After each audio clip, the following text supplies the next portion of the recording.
She vanished with her ex for 10 hours, came back in different clothes, ignored my calls all day, so I left divorce papers and told her she had no home forever. I'm 34, and if I'm being honest, I thought I had a pretty steady relationship until a few months ago. Things weren't perfect, of course, but we had built what I thought was a foundation of trust.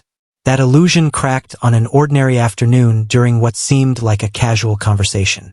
She sat across from me, scrolling on her phone, and suddenly said almost too casually, "Oh, by the way, my ex is in town. I'm going to meet him for just an hour." The way she dropped it like she was telling me she was running to the store made me pause. I asked who he was, and she explained he was just an old-school friend. She even laughed a little as if I was being silly for raising an eyebrow. She quickly followed up with, "Don't worry, it's just an hour. I'll be back soon." Now, I'm not the type to immediately assume the worst, but something about the way she brushed it off felt wrong. The ease in her tone didn't match the weight of what she was saying. This wasn't some coworker or casual acquaintance. It was her ex. So, I tried to be reasonable. I looked at her and asked, "Okay, then do you mind if I come along?" Her whole demeanor changed. Her casual smile disappeared and her voice turned sharp. "No, you don't need to come. This is just between me and him." That hit me harder than I expected. I wasn't asking to chaperone or start an argument. I simply wanted to understand why she thought it was appropriate to meet up with an ex alone and dismiss my concern so quickly. I didn't push it further in that moment. Instead, I sat there quietly, letting the weight of her reaction sink in. She noticed my silence and tried to brush it off again. "Seriously, it's nothing. Don't overthink it." But it was already stuck in my head. The way she insisted I stay home told me everything I needed to know. It wasn't just about a quick reunion. It was about boundaries, or in this case, the lack of them. That night, I barely slept. I kept replaying the conversation, wondering if I was being unreasonable or if my gut was trying to warn me. Part of me wanted to put my foot down to tell her outright that this wasn't okay. But another part of me, maybe the part that still wanted to believe in her, decided to wait. The next day, she got dressed like it was any other outing. No big deal. She kissed me quickly, grabbed her bag, and walked out the door, leaving me sitting there with 1,000 questions. I told myself, it's just an hour. Don't turn this into a fight. Give her the benefit of the doubt. That hour was about to test me in ways I hadn't anticipated. When she left, I kept glancing at the clock, trying to convince myself not to overreact. 1 hour, she said. Just one. I busied myself with chores around the apartment, scrolled through my phone, even turned on a game to distract my mind. But every time I checked the time, the unease in my chest grew heavier. 45 minutes, an hour and a half, no message, no call, nothing. At first, I gave her the benefit of the doubt. Maybe they were just catching up. Maybe the conversation went longer than expected. But when 2 hours passed without even a simple running late, I picked up my phone and called. No answer. I waited 20 minutes, tried again, straight to voicemail. By the third call, I knew she was ignoring me. My hands were restless, my thoughts racing. If this was just a harmless meetup, why wouldn't she pick up her phone? Hours dragged by. I called about 20 times in total, spacing them out, hoping at least one would get through. Each unanswered ring chipped away at my patience. I wasn't angry at first. It was worry, but slowly worry turned into something else. Frustration, resentment. Finally, 10 hours after she'd left, my phone lit up with her name. I stared at the screen before answering, part of me already knowing the excuse that was about to come. Her voice was calm, almost too casual. "Hey, I'm not coming home tonight. He's not feeling well, so I'll just stay here until tomorrow." I sat in silence for a few seconds trying to process those words. She had disappeared all day, ignored me, and now she was telling me she was spending the night with her ex. When I finally spoke, my voice was sharper than I intended. "You're telling me you want to meet him for an hour, ignored every call, and now you're staying the night because he doesn't feel well.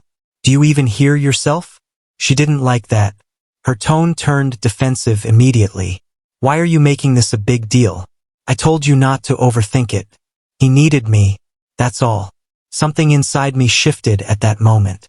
I realized I was the only one here treating this relationship with respect. I was the only one who cared about boundaries. And I was exhausted mentally, emotionally from constantly being told to stop overreacting when all I ever asked for was honesty. So, I said it as plainly as I could. You know what? Do whatever you want. If you want to stay there, stay there. If you want to live your life with him, then go live it. I don't care anymore. There was silence on the other end.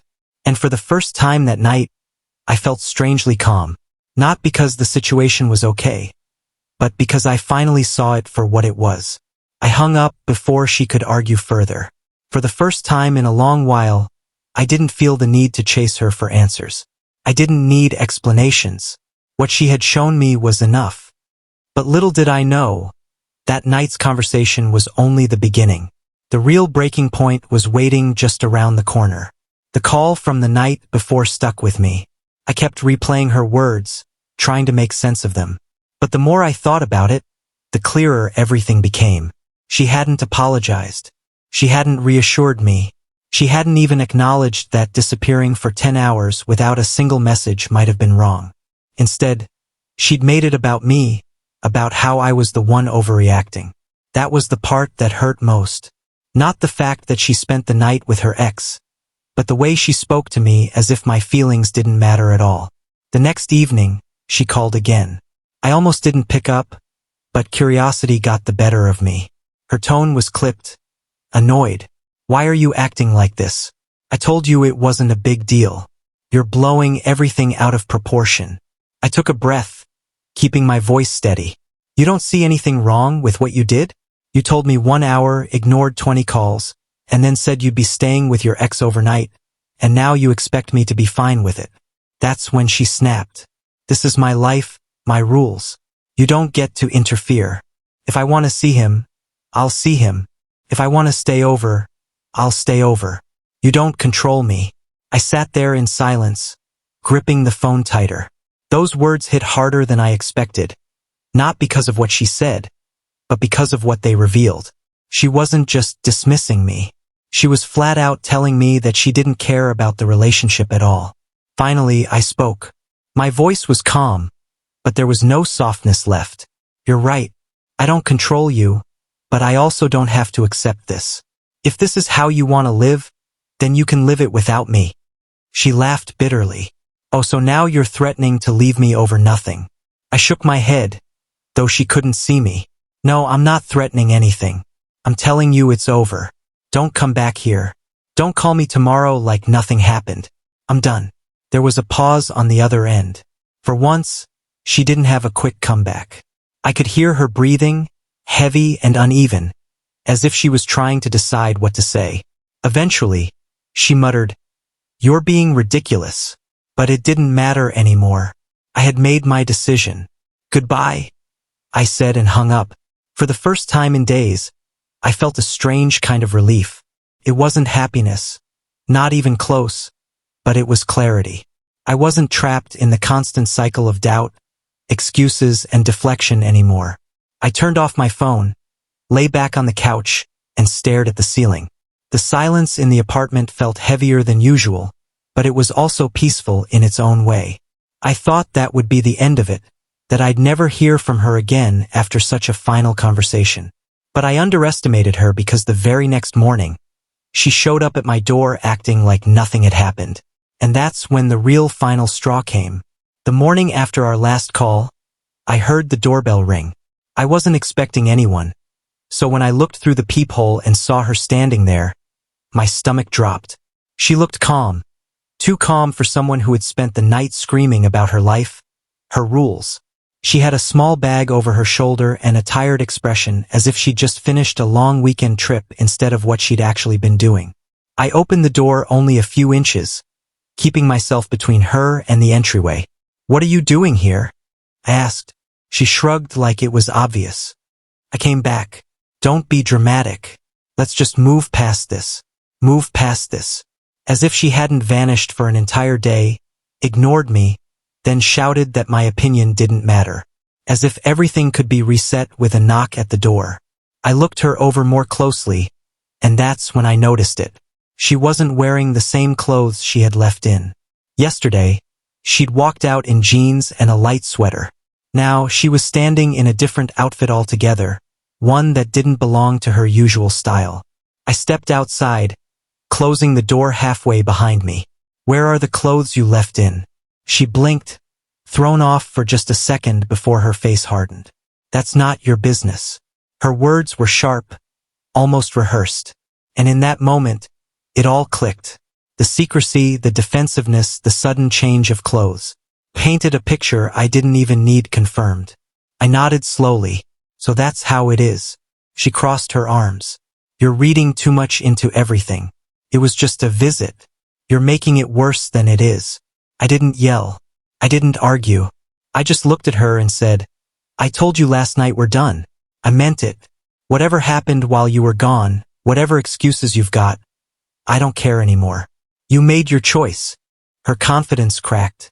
Then for the first time, she seemed nervous, like she hadn't expected me to stand firm. "You're really going to throw everything away over this?" she asked, her voice quieter now. I shook my head. "No, you threw it away when you decided my trust wasn't worth respecting. I'm just accepting reality." I could see her struggling as if she wanted to argue, but the words wouldn't come out. Instead, she let out a frustrated sigh, turned, and walked down the hall without another word. I stood there watching her go until the sound of her footsteps faded. Then I shut the door and locked it. Inside, the silence was heavy, but it wasn't the same kind of silence I felt the night before. This time it wasn't filled with doubt or frustration. It was final. I sat on the couch and exhaled, realizing that whatever heartbreak was ahead, at least I wasn't stuck in a relationship where I was constantly second-guessing myself, waiting for honesty that never came. Looking back now, I don't regret ending it the way I did. What's the point of holding on to someone who sees your trust as optional, your boundaries as disposable? She thought I'd just get over it, wait for her at the airport like nothing had happened. But the truth was, when she came back, she found out exactly who was waiting. No one. So here I am moving on. I appreciate you watching till the end. Hit that subscribe button and stay tuned for more content.